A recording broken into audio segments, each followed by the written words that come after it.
gets us mistaken. We only our mothers can tell us apart, and so there you have it.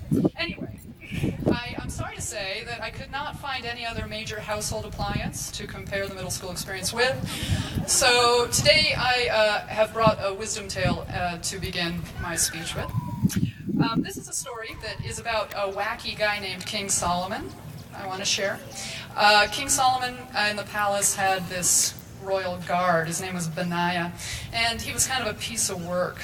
He was always doing things that annoyed people, such as leaving trash in the A-pod palace section, chewing gum during discussions, occasionally using the microwave in the royal family's only section of the palace. Annoying. So King Solomon decided to teach good old Benaiah a lesson. So he brought Benaiah up and he said, "Yo, Benny, I need you to do something, and you need to do it." And of course, Benaiah was like, "Yeah, of course, anything, Your Majesty." "Well, I need you to find me a magic ring. I want this magic ring to make a happy person sad and a sad person happy. You have 6 months. Go." So Benaiah left the palace, and for 5.5 months he searched. He looked for this magic ring. High and low, he could not find anything. And he was indeed regretting using the staff, royal palace only microwave at this time. And he was completely in despair. He knew he was going to lose his honor. He was going to lose everything if he did not find this ring. And as he was making his way back to the palace in the market square, he saw an old woman crouched down with a shawl, and she was selling her basic wares. And on this shawl was a very basic, tarnished-looking ring. And he, without any other hope, picked it up. He looked inside and saw there was an inscription in this ring. And he basically lit up and was so excited, he ran to the palace. He marched up to the king. And the king said, "Well, look who's here. It's Benaiah. What you got for me? Oh, I see you got a ring here. Is it magic? Let's take a look." And he picked up the ring.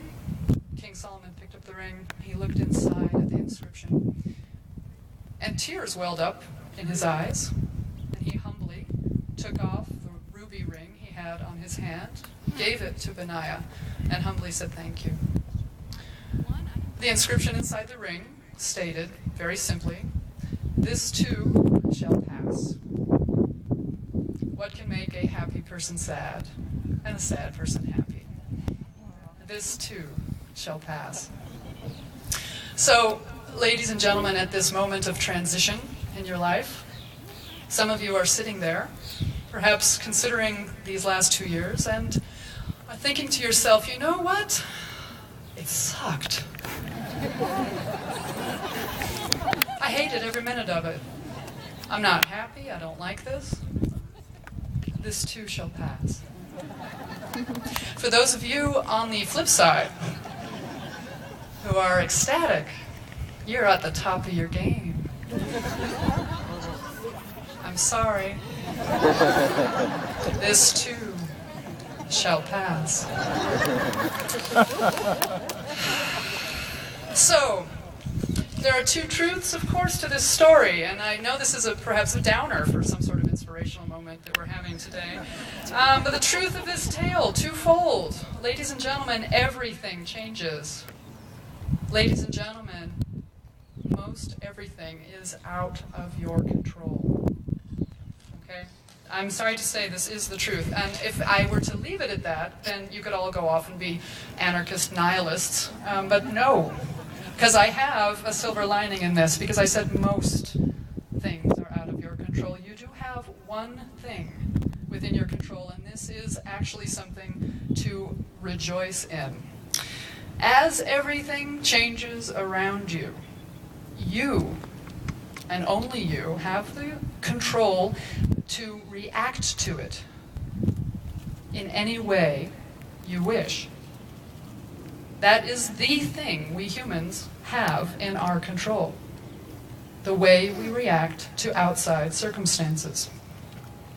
Now for me, It's easy for me to look out and see in others how their misguided attempts at reacting to things that they can't control guide them. And it's unfortunate sometimes. It makes me wince, it makes me ache when I see students choosing to try to gain control in their lives by mocking others, or perhaps making fun of others, stealing backpacks.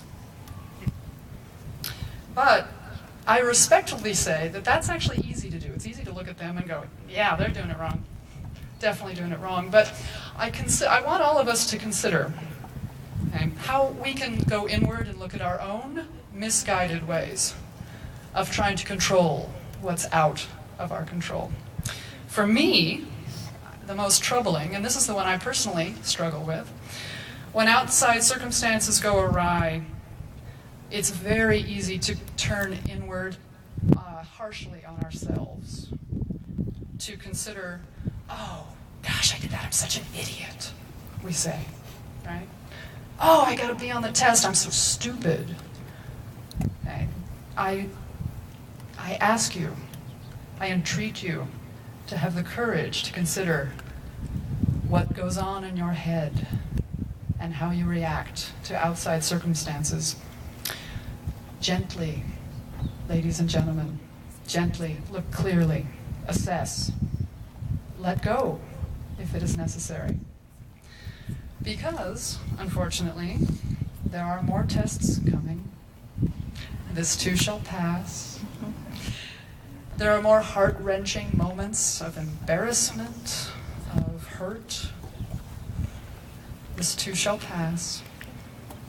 There may be more parental pressure, although I respectfully suggest you might want to transition that to loving facilitation. And parents, you know too well as you look upon these beautiful people that this too shall pass. Yes.